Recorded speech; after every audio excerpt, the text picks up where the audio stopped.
성막 강의 58번째 시간입니다. 일곱 등대와 예수님에 관하여서 오늘 공부를 하고자 합니다. 성막을 통하여 예수 그리스도를 발견하는 여러분과 내가 되어져야 되겠습니다. 일곱 등대와 예수님, 성소의 등대를 통하여 예수 그리스도를 발견합시다. 예수 그리스도는 사랑이십니다. 성막으로 들어가는 길은 오직 성막 문을 통하여 들어갑니다. 성막문에는 예수님을 발견하여 봤습니다. 예수님은 양의 문이라고 하였습니다. 성막 문은 오직 동쪽에 하나만 있습니다. 성막 문을 열고 들어가면 번제단을 만나게 됩니다. 번제단에서 예수님은 온 세상 죄를 지고 가시는 번제물로서 대제사장이심을 우리는 보았습니다. 그 번제단을 지나서 물두멍을 만나게 됩니다. 물두멍에서 씻어야 하는 평생 회개를 보고 배웠습니다. 오늘은 성소 안에 들어서면 일곱 등대와 떡상과 향단을 보게 됩니다. 성소 안으로 들어섭니다. 거기에는 일곱 등대가 있습니다. 그 중에 떡상과 향단이 있는 그 중에 일곱 등대를 오늘 공부하려고 합니다. 오늘 이곳에 오신 여러분에게 이 빛을 선물로 드리겠습니다. 어둠을 밝히는 빛이 되시기를 바랍니다. 성막을 통하여 예수 그리스도를 발견합시다. 성소에는 향단, 떡상, 등대가 있습니다. 오늘은 등대에 관하여 말씀을 드리고자 합니다. 예수님과 등대, 즉 등대를 보면서 예수님과의 관계를 살펴보고자 합니다. 본문의 말씀을 읽겠습니다. 너는 정금으로 등대를 쳐서 만들되 그 밑판과 줄기와 잔과 꽃과 꽃받침과 꽃을 한 덩어리로 연하게 하고 가지 6을 등대 곁에서 나오게 하되 그 3가지는 이편으로 나오게 하고 그 3가지는 저편으로 나오게 하며 이편 가지의 살구꽃 현상을 잔색과 꽃받침과 꽃이 있게 하고 저편 가지에도 살구꽃 현상의 잔색과 꽃받침과 꽃이 있게 하며 등대에 나온 6가지를 갖게 할지며 등대 줄기에는 살구꽃 형상의 잔색과 꽃받침과 꽃이 있게 하고 등대에서 나온 6가지를 위하여 꽃받침이 있게 하되 2가지 아래 한 꽃받침이 있어 줄기와 연하게 하며 또 2가지 아래 한 꽃받침이 있어 줄기와 연하게 하며 또 가지 아래 한 꽃받침이 있어 줄기와 연하게 하고 그 꽃받침과 그 가지를 줄기와 연하게 하여 전부를 정금으로 쳐 만들고 등잔 7을 만들어 그 위에 두어 앞을 비추게 하며 그 불집게와 불똥 그릇도 정금으로 만들지니 등대와 그 기구 모든 기구를 정금 1달란트로 만들되 너는 삼가 이 산에서 내게 보인 식양대로 할지니라. 출애굽기 25장 31절에서 40절 말씀이었습니다. 하나님께서 모세에게 가르쳐준 그 식양대로 어떻게 만들라, 무엇을 만들라, 뭐 어떻게 하라 한 그대로 만들었다 말입니다. 7등대, 7등대의 재료와 만드는 과정은 출애굽기 25장 31절에서 40절 본문으로 읽었던 그 말씀을 기억하시면 좋겠습니다. 그리고 출애굽기 37장 17절에서 24절에도 역시 같은 내용의 말씀입니다.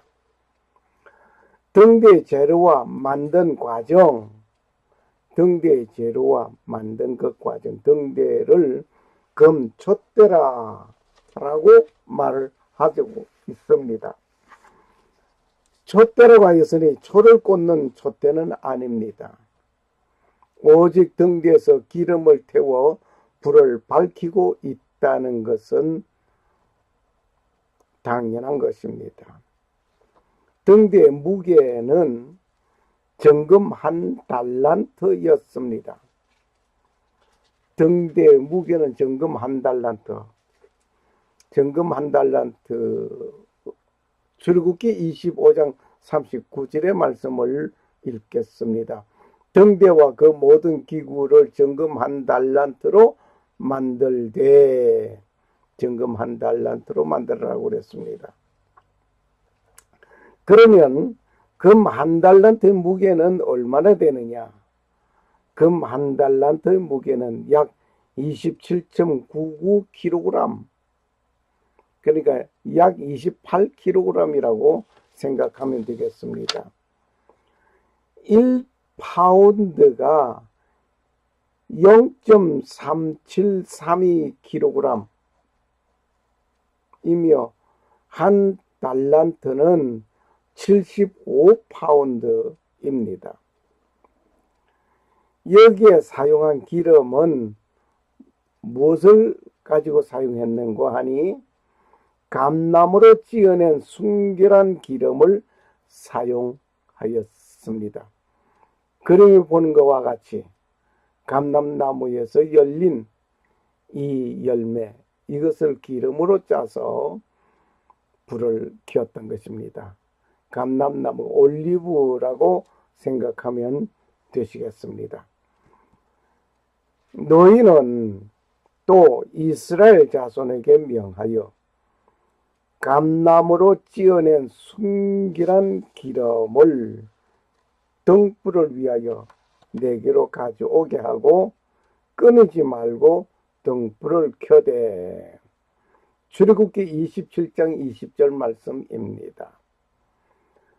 이스라엘 자손들에게 감나무로 찌어낸 순결한 기름을 가지고 여기에 7등대 불을 밝히게 하였던 것입니다. 성소의 등불은 계속 밝혀져야 했습니다. 계속 밝혀져야 하는 것이 성소의 등불입니다.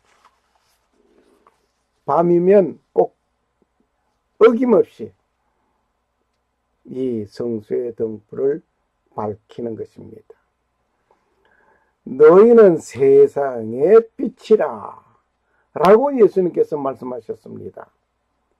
마태복음 5장 14절의 말씀입니다. 빛은 어둠을 밝히기 위하여 있는 것입니다.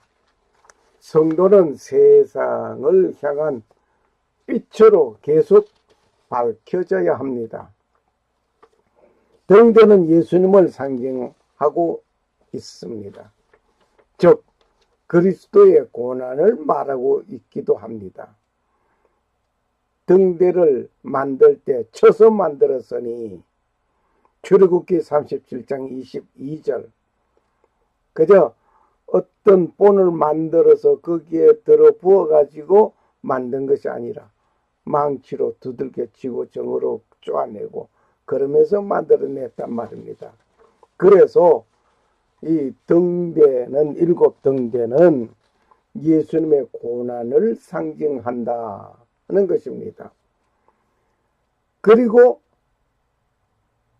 이 등대는 예수 그리스도를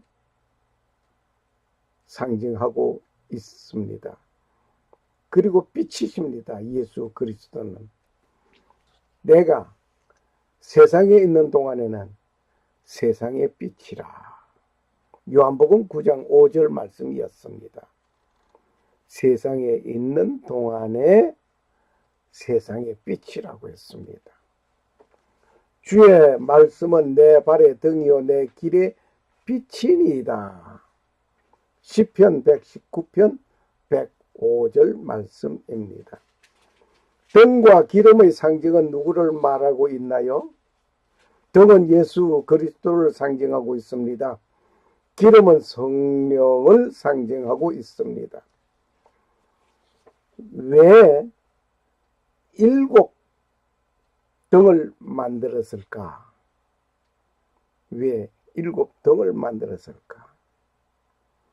그림에서 본 바와 같이 가운데 하나, 그리고 왼편에 세 개, 오른편에 세 개. 이 일곱은 완전하신 예수 그리스도의 구속 사역을 말씀하고 있습니다. 그 오늘 수의 상징을 우리 한번 알아보겠습니다. 일이라고 하는 것은 일 하면은 삼위일체 하나님의 수, 하나님을 말하고 있습니다. 이는 짝수로서 상대적인 세상을 말하고 있습니다. 이 세상이 있으면 저 세상이 있고, 천국이 있으면 지옥이 있고, 남자가 있으면 여자가 있고, 이것이 있으면 저것이 있고, 이곳이 있으면 저곳이 있고, 네. 이렇게 상대적인 것을 말하고 있습니다. 3은 삼위일체 하나님 완전수를 말하고 있습니다.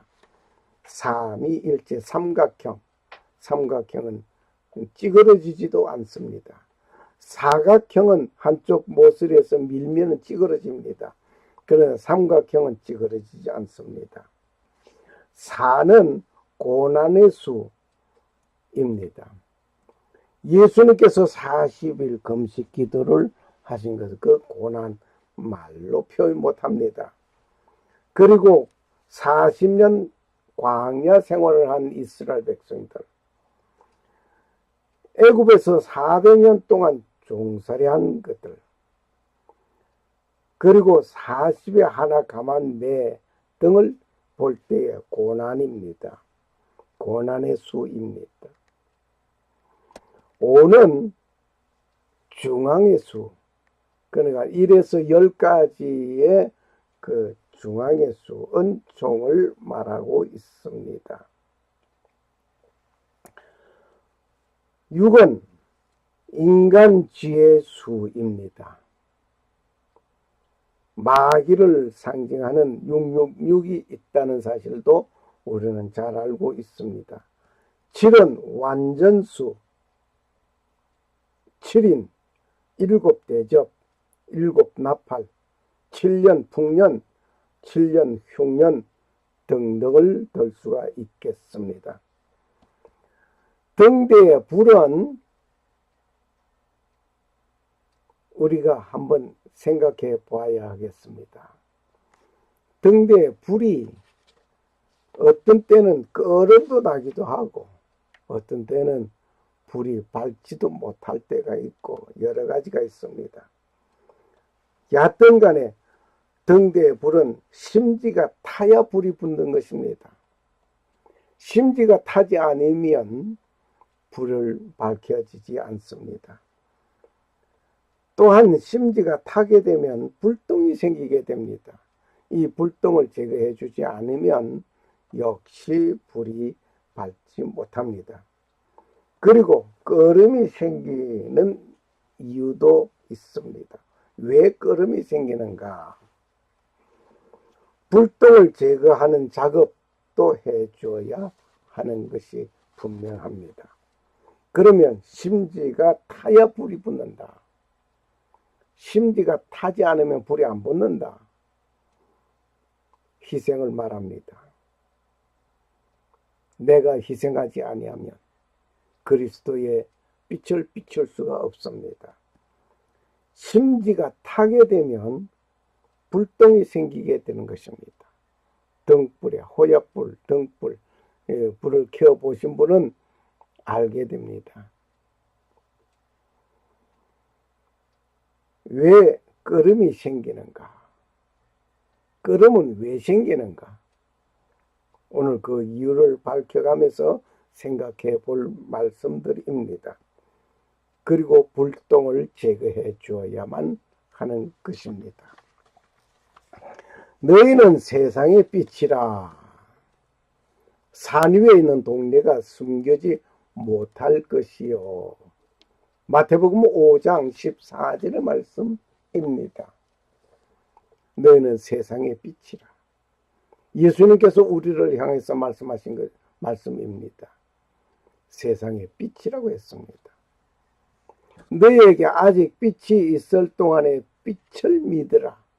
그리하면 빛의 아들이 되리라. 요한복음 12장 36절 말씀입니다. 너희에게 아직 빛이 있을 동안에, 예수님이 계실 동안에 빛을 믿으라. 우리 마음속에 예수 그리스도가 있습니까? 그 예수 그리스도를 믿으라 이 말입니다. 그리하면 빛의 아들이 되리라. 등대는 예수 그리스도이심을 이미 말씀드렸습니다. 성도는 세상을 향한 빛이 되어야 합니다. 심지가 타야 불을 밝히게 되는 것입니다. 심지가 타지 않으면 불이 밝혀지지 않습니다. 오늘 우리는 내 자신이 희생되지 않고 그리스도의 빛을 비출 수 있는 내가 되지 못합니다. 세상을 향하여 내가 희생하지 아니하면 그 어두운 세상을 밝힐 수가 없습니다. 심지가 타야 등대는 빛을 발하게 됩니다. 심지가 타지 않으면 빛이 비춰지지 않습니다. 심지는 자신이 희생하지 않고는 탈 수 없는 것입니다. 자신이 희생해야 타는 것입니다. 이미 예수 그리스도는 자기 백성을 위하여 희생하셨습니다.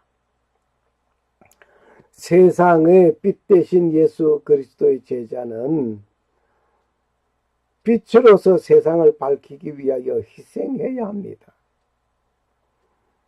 희생하지 아니하면 그리스도의 제자로서의 빛을 세상에 비칠 수가 없다 말입니다. 그러므로 희생은 사랑의 수고입니다. 사랑하게 되면 희생하게 되는 것입니다. 희생하는 것 보니 나를 사랑하였구나 하는 것을 알게 됩니다. 예수님께서 어떻게 우리를 사랑했는고 하는 것은 예수님이 나를 위해서 십자가에서 고난받아 죽임을 당한 그것을 보면 이렇게 사랑했구나 하는 것을 알게 됩니다. 그리고 예수님께서 말씀하십니다. 내가 너희를 사랑한 것 같이 너희도 서로 사랑하라고 하셨습니다. 그러므로 예수님이 나를 위해서 십자가에 못 박혀 죽임을 당하였다. 나를 사랑하기 때문에 그렇게 사랑했다면 나도 이웃을 위해서 그렇게 사랑해야 할 것입니다. 심지가 타면 무엇이 생긴다? 불똥이 생긴다고 했습니다. 심지가 타게 되면 불똥이 생깁니다. 이 불똥을 생기게 된 그 불똥, 그 생기게 되면 불이 밝지 못합니다. 그리고 끓음이 생깁니다. 이 불똥을 제거해 줘야만 합니다. 등불에 불을 밝힐 때에 불똥이 잔뜩 있으면 그것을 불을 붙이기 전에 딱딱 긁어서 그 불똥을 제거해 주고 불을 붙입니다. 만일 이 불똥을 제거하지 아니하면 불은 꺼지게 됩니다. 성도의 못난 행실이 예수 그리스도의 영광의 불을 끄게 되는 것입니다. 성령을 소멸하는 인물이 되는 것입니다. 성령 소방 요원이 된단 말입니다. 불이 꺼지면 어둠의 관계가, 권세가 공간을 지배하게 됩니다. 이와 같이 그리스도의 불이 꺼지면 세상은 어둠의 권세로 암흑한 시대를 맞이하게 됩니다. 세상이 혼란하고 밝은 사회를 보지 못하고 온통 부정부패, 사기, 횡령이 가득해지고 있습니까? 그 답은 예수 그리스도의 빛을 비춰야 하는 자가 없기 때문이라고 말할 수 있습니다. 예배당에 가는 자가 많고 성경 말씀 연구하는 자가 많고 찬송 소리가 가득하다고 할지라도 하나님께 예배 드리는 자가 많지만 정작 그리스도의 빛, 삶의 빛, 삶의 그 빛이 없기 때문에 예배 보는 자가 될 것입니다. 예배 드리는 자가 되어야 할 것입니다. 예배 보는 자가 될 것이 아니라 예배 드리는 자가 되어야 합니다. 예배 보는 자는 구경꾼입니다. 예배 드리는 자는 희생꾼입니다. 왜 끓음이 생기는가? 끓음이 생기는 그 이유를 오늘 여기서 한번 분석해 보아야 하겠습니다. 끓음이 왜 생기는가? 등불에 끓음이 왜 생기는가? 기름을 태우면 끓음이 생기게 되어 있습니다. 왜? 심지가 타기 때문에 불똥이 생기고 끓음이 생기게 되어 있습니다. 끓음이 왜 생기는가? 첫째, 기름이 없을 때 끓음이 생깁니다. 강제로 심지가 타야 되기 때문에 끓음이 생깁니다. 그리고 불똥을 제거해 주지 않았을 때 끓음이 생기는 것입니다. 또한 심지가 높을 때 끓음이 생깁니다. 등불의 심지가 높이 올라가면 끓음이 잔뜩 생깁니다.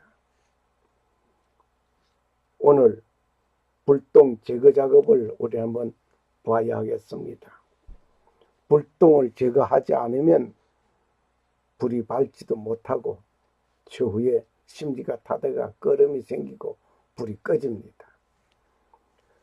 기름이 없을 때에 불똥이 생긴다면 기름을 공급해 주면 됩니다. 성도가 성령의 인도를 무시하고 소멸하면 성도의 그 등잔에 기름이 없어 끓음이 생기듯이 말썽 많은 인물이 되는 것입니다. 성령의 사람이 되어야 할 것입니다.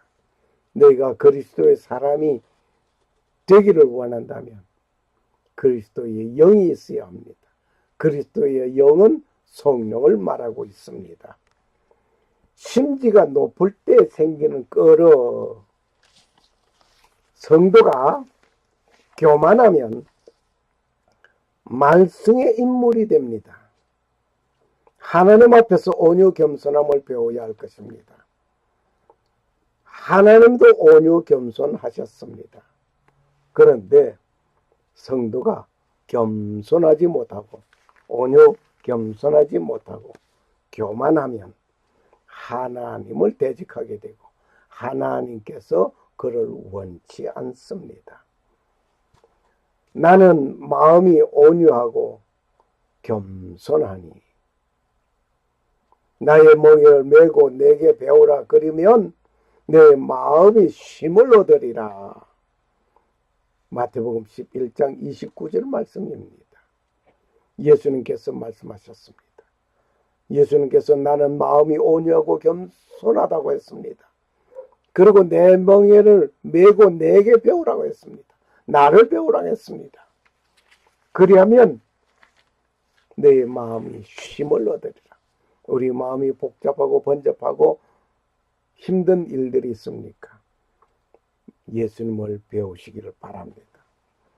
말썽난 사건을 제거해야만 하는 것입니다. 불똥 제거 작업. 이제 말썽난 사건을 제거해야 합니다. 성도의 삶 속에 잘못된 부분이 있으면 그 제거해야 합니다. 성령에 충만한 삶을 계속 유지해야 합니다. 성도 여러분, 성막 안에서 창문이 하나도 없습니다. 천정은 빛이 들어오지 못하도록 4개의 천으로 덮여져 있습니다. 창문이 없습니다. 문을 닫고 나면 깜깜한 그대로입니다. 아주 깜깜합니다. 그러나 그곳에는 빛을 비추는 단 하나 등대만 있습니다. 그러기에 등대의 역할은 대단히 중요합니다. 만약 그 안에 등잔이 없다면 그 안에는 아무 일도 할 수 없습니다. 그러나 그 작은 등대 하나가 비칠 때 그 빛이 반사되어 또 다른 빛을 만드는 역할을 하게 됩니다. 이와 같이 우리 예수님은 세상을 비추는 등대의 역할을 하신 분입니다. 이 세상은 죄로 인하여 캄캄합니다. 지금 전기불이 있는데 무슨 소리냐고 말을 할 사람이 있을 것입니다. 그러나 그것은 육신적인 면만 보는 사람입니다. 우리는 육신적인 면과 영적인 면을 가지고 있는 존재입니다. 그러기에 육신적으로만 생각하면 사는 사람을 육의 사람이라고 부를 것입니다. 그러나 영적인 면을 보는 사람은 영의 사람이라고 부를 것입니다. 육신적인 사람은 영의 세계를 이해하지 못합니다. 그러나 영의 세계를 보는 사람은 육의 세계도 볼 줄 압니다.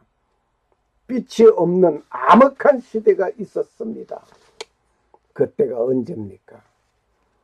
중세사를 종교 암흑시대라고 말을 합니다. 등불이 없어서 암흑시대가 아니라 올바른 진리가 감추어지고 불의와 부정이 판치는 세상이었단 말입니다. 우리 주님은 죄로 인해 캄캄한 그 세상에 빛으로 오신 분이었습니다. 그리고 그분이 그 빛을 비추어 주셨습니다. 그 빛을 보고 주님께로 걸어 나오는 사람들은 예수를 구원자로 믿고 그분을 의지하며 사는 자들입니다. 그런 사람들은 이 세상에 살면서 절대 실족당하지 않게 됩니다. 왜냐하면 예수님이 빛이시기 때문에 그 빛을 따라가는 자들 실족하지 않습니다.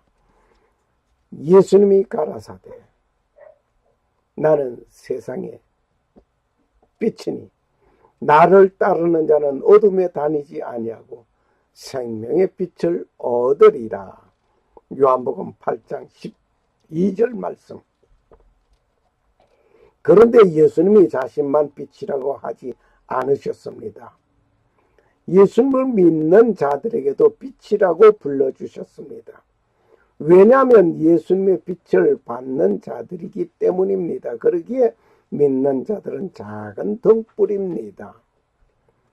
마치 태양이 비추고 있을 때는 달이 보이지 않습니다. 그러나 태양이 지고 난 다음에 태양의 빛을 받아서 반사하는 달이 있기에 밤을 밝혀주고 있습니다. 너희는 세상의 빛이라. 산 위의 동네가 숨기지 못할 것이요 사람이 등불을 켜서 말 아래 두지 아니하고 등잔 위에 두나니 이것으로 집안 모든 사람에게 비치느니라. 네, 등잔 불을 켜본 사람은 실감납니다. 등잔 불을 켜서 저 책상 밑에다 두어둔다든지 그러지 않고 등경 위에 두는 것입니다. 높은 곳에 두어둡니다. 이와 같이 너희 빛을 사람 앞에 비치게 하여 너희도 너희 착한 행실을 보고 하늘에 계신 너희 아버지께 영광을 돌리게 하라. 마태복음 5장 14절에서 16절 말씀이었습니다. 성도 여러분, 예수님은 우리에게 빛으로 살라고 하셨습니다. 그렇다면 우리가 예수님이 주신 빛을 비추어 사는 방법이 무엇일까요? 선을 행하며 사는 것입니다. 그 선한 일이란 바로 하나님의 영광을 위해 하는 행동을 말하고 있습니다. 저는 얼마 전에 아주 귀한 이야기를 들었습니다. 지난번 중국에서 선교하시는 선교사님을 만났을 때 말입니다. 그분이 누구를 잠깐 만나고 오겠다고 하며 가는 것이었습니다. 갔다 와서 이런 이야기를 하였습니다. 자기가 옛날 신학교 다닐 때 어렵고 힘들었을 때 쌀도 그냥 주고 여러 가지 사랑의 손길을 베풀어 주어서 너무 고마웠던 분이 계셨습니다. 그런데 아직도 그분의 은혜를 잊지 못하고 있다는 것입니다.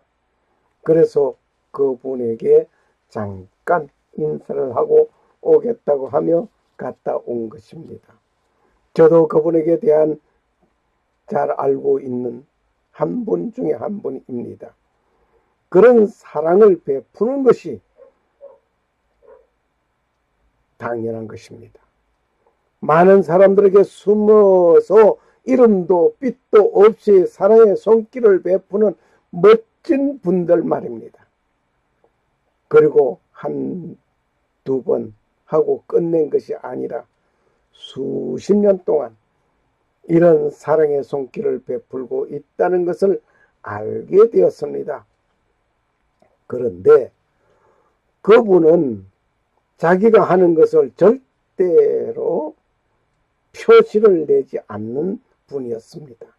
그냥 기회가 주어질 때마다 그냥 선한 손길을 베푸는 사람이었습니다. 저도 그분을 콜롬비아로 온 후부터 알고 있는데 참 변함이 없습니다. 그저 주님을 묵묵하게 섬기며 기회가 주어질 때마다 착한 일을 행함으로 하나님의 영광을 드러내는 사람이었습니다. 아마 많은 사람들이 그 사랑의 선한 손길을 통해 감동을 받았을 것입니다. 그리고 하나님께 영광을 돌렸을 것입니다. 이게 바로 주님께서 원하시는 빛입니다. 이게 바로 주님께서 원하시는 착한 행실입니다. 이렇게 행하는 것이 하나님께서 영광 받으시는 귀한 일입니다.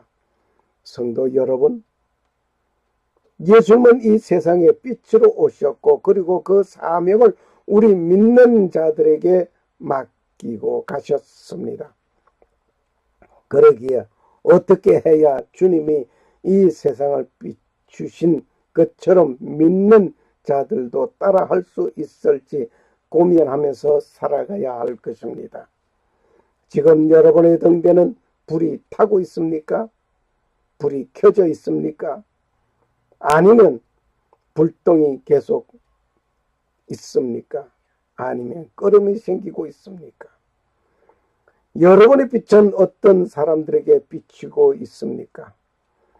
여러분들의 가족에 비추어지고 있습니까? 아니면 여러분들 주위 사람들에게 비추고 있습니까? 여러분들이 만나는 사람에게 진짜 예수님의 빛을 비추고 있습니까? 예수님은 우리에게 그렇게 비추며 살라고 하십니다. 이제까지 그렇게 하지 못하였다고 한다면 지금이라도 시작하시면 되겠습니다. 이제 주님의 빛을 비추어 살기를 바랍니다.